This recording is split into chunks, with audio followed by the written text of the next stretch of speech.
Look at that. Yeah.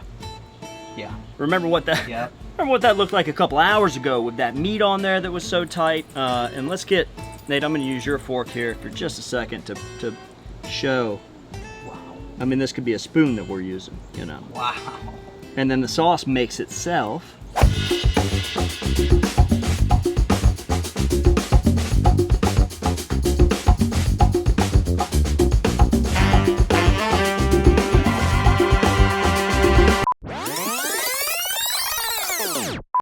All right, so you know, we're gonna do this beef shank. It is a low and slow cook.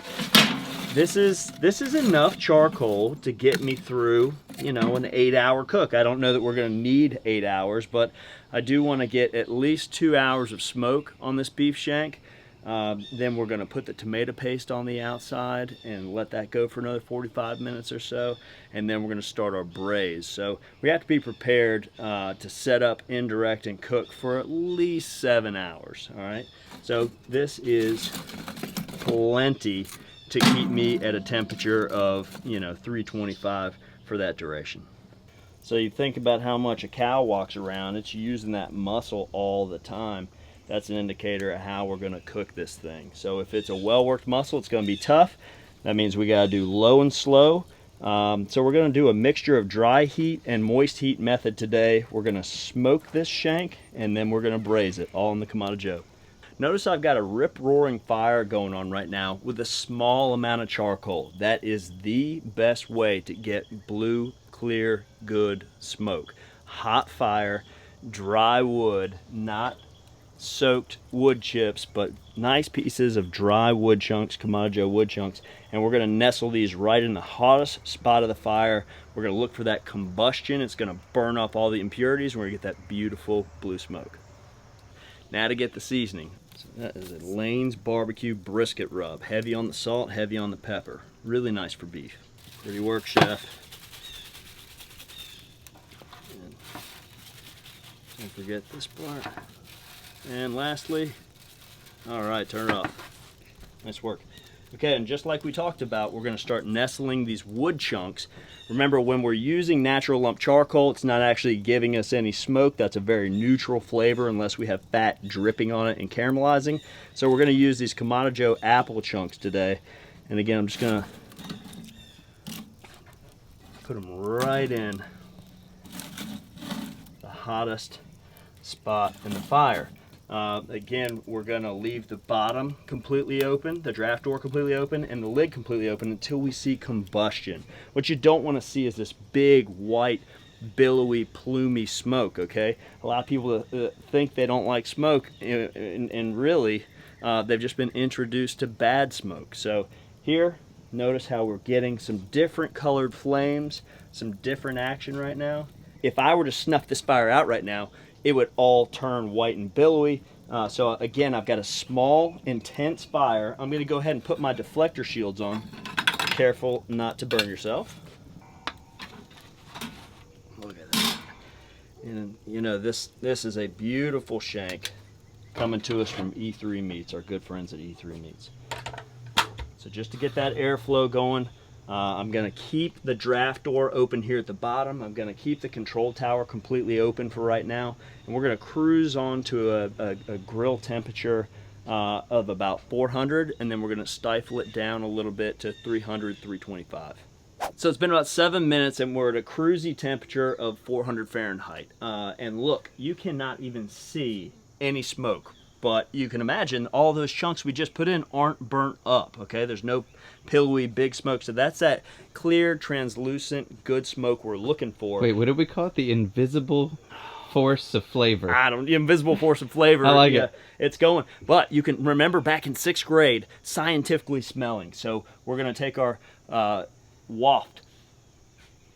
And it's absolutely stunning. I'm getting those apple notes. You can also waft to your eyes. I don't suggest it, but you know, smoke burns your eyes because it's acidic. So while we're smoking right now, we're also tenderizing, all right, on a microscopic level. So we got a lot of invisible forces working in our favor today. And I can't help myself. Let's peek and see what we're looking like. Good stuff. And you can see how when we change that airflow automatically, it starts smoking a little bit more. And that's just over a couple minutes, okay? So we're gonna shut this back down. And now I'm gonna start diving that temperature down to, what do we say, 300, 325? Maybe we keep it at 350 so we can finish this thing today. There we go. And I don't know, maybe we dial the control tower in at the 3rd level there. And then let's come down here and take a look at the draft door. Let's shut it almost, I don't know, I'd say a 1/3 of the way there. That's about an inch opening. And that's gonna drop down to that 350 degrees that we're aiming for, and we'll check back in 2 hours. All right, so it's been 2 hours. Oh, it's stunning. And that's what we like to see. Great color there. That applewood is doing its job. Some of that elastin and stuff that was on the outside is starting to shrink up a little bit. Now I want to put a little tomato paste, and it's a French term called pinçage, and we're going to put the tomato paste around the outside for the last hour or so until it has this beautiful rustic color, almost looks like brick. And what's going to happen is some of that smoke's going to adhere, and this is going to end up in our braise, but it's just going to really give us a more complex flavor. Look how that bone's starting to show a little bit. Soon we'll start getting some marrow coming out of there. Folks, if you're not excited about this baby, check your pulse. All right. So still at 350 degrees, I'm going to leave myself a little real estate right here to put my carrots, onions, and celery. We'll check back in 30 minutes. So carrots, onions, and celery. This is called the chef's treat. The center of the celery is so sweet. That's what we called it when I was living in New Zealand. It's probably not the actual term. I think it is. Yeah. You know, this is going in a braise for quite a long time, so I don't want them to completely disappear. So do leave a little bit of size to them, but you know, something like that. Onions. Trick, old chef's trick, the best way not to cry when you're cutting a lot of onions. Get somebody else to do it. Old chef trick. Now again, we're gonna braise these babies, so we don't want them just to completely disappear into flavor, because we're wanting kind of a little root roast here in the end for the final dish. Let's just cut these one more time. So we're going to coat these vegetables evenly with tomato paste. This is just going to add an extra roasted, robust flavor. And it's also going to pick up on some of the smoke. As we're adding more moisture content to the outside, we're going to get more smoke adherent, and that's going to transfer into our final product during our braise. Oh yeah. Look at that color. We're starting to see the sheen from the bone marrow come through. Again, I just want to lay some of these vegetables, and you want to take them for another 30 minutes or so. Oh, this is beautiful.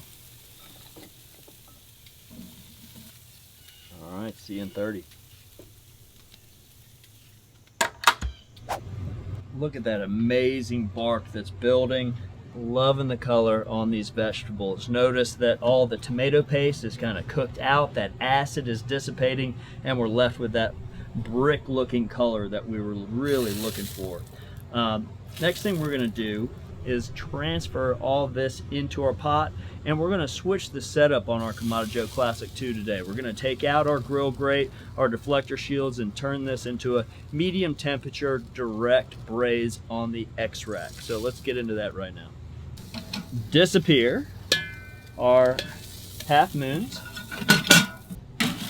agitate our coals just a little bit, and that's still a rip-roaring fire. We're going to go on with our accessory rack, leaving us a nice little space right there in the middle for our pot. And as this comes to temperature, we're going to start to hear it sizzle and even more caramelization occurring. Well, we're going to slow that down just a touch by knocking in half a bottle of red wine. I don't know what happens with the other half of the bottle. And then we go in with about 2 quarts. This size pot, I'm thinking 2 quarts of beef stock. And we'll start bringing it to a simmer, turning down that temperature just a little bit. As soon as we see it simmer, we'll put the lid on, close the lid, and then we're gonna roast this in the braiser, or braise it if you will, for probably about 4 more hours. Okay, we want to find that internal temperature of 206 degrees when it's just falling apart. That's what we're aiming for. Let's go ahead and take a look. We've got a beautiful grits, or polenta if you will, and the shank has been going simmering now. Oh, look at that.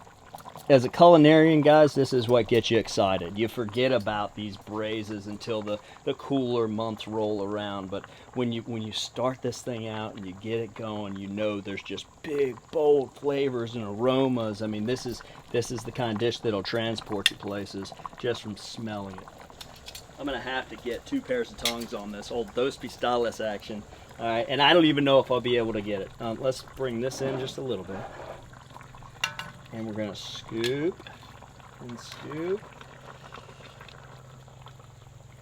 You know, that's just fun right there. Okay, now let's grab some of these vegetables.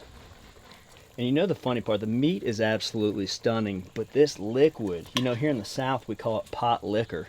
This pot liquor that we've created together is the magic. Nate, get in here and look at these bubbles. Now we could do the French term of depoulage and degrasser and get rid of all this fat, you know, make a roux with it and then make a serious gravy, or we could just reduce it like this. And it's been reducing for, you know, 5 hours now. So I'm seeing how the sauce is standing up on the grits. I think we're good to go. Just getting a couple more vegetables here. And let's go right across the front of this, okay? You ready? Oh yeah. Ooh. That's a legend. A little greenery is gonna go a long way on this dish. So we're just gonna chop up a little fresh parsley. I think we need a little more sauce. Oh, we need more sauce. We need more sauce. Just an incredible dish. You know, if I bite into this right now, again, I'm gonna have a mouthful of hot. So I want to give it just a couple seconds, but I can't wait to taste the creamy grits against that big, bold E3 beef shank and those gorgeous vegetables. And this is just a fun dish. Again, it screams fall, it screams the holidays. So I'm really excited to get in there, and I was really excited to share this with you. Folks, if you enjoyed this video as much as... Oh, wait, we still gotta eat it, Nate! We still gotta eat it! All right, so I got the forks. Again, look at that. Yeah. Yeah. Remember what that... Yeah. Remember what that looked like a couple hours ago with that meat on there that was so tight. And let's get... Nate, I'm gonna use your fork here for just a second to show... Wow. I mean, this could be a spoon that we're using, you know. Wow. And then the sauce makes itself, you know, so what's not to love? And look at these creamy grits. Beautiful. Again, it's not about the grits, it's not about the whole entire dish, just the method of doing the shank. And really quickly season it up, smoke it, and then braise it, okay? And it's just gonna fall apart. And you want that internal temperature to be that 206, and it's just gonna give up, okay? But just a delight to have this today. Super excited. Let's give it a go. Wow. There's just one texture chasing a flavor, the smoke coming through, the red wine kind of balancing things out, the acidity of the tomato paste is even there just a little bit, and the vegetables. This is a dish to remember, and I would suggest, you know, I would be as so bold as to say I'm so out delicious. Messing with your words. It's messing with my words, but what I'm trying to say is day 2 on this is off the chain. So with your low and slows, with your comfort foods like this, the second day, I mean, we can make a restaurant just on second day's better foods, okay? Lasagna would be there, a lot of soups, a lot of sauces. This is spectacular. It's hard to imagine it get any better. But I think I'm gonna have this for breakfast. I'm gonna have it for dinner tonight. I'm gonna have a lunch for tomorrow. So really a great dish. Thanks again for hanging out with us today. The shank was a lot of fun, and if you enjoyed watching this video, don't forget to check back on some of the other fun things that we've done, and we've got a lot more fun stuff coming down the pipeline. So don't forget to subscribe, like, comment, and do share. And folks, happy grilling from my backyard to yours. Cheers.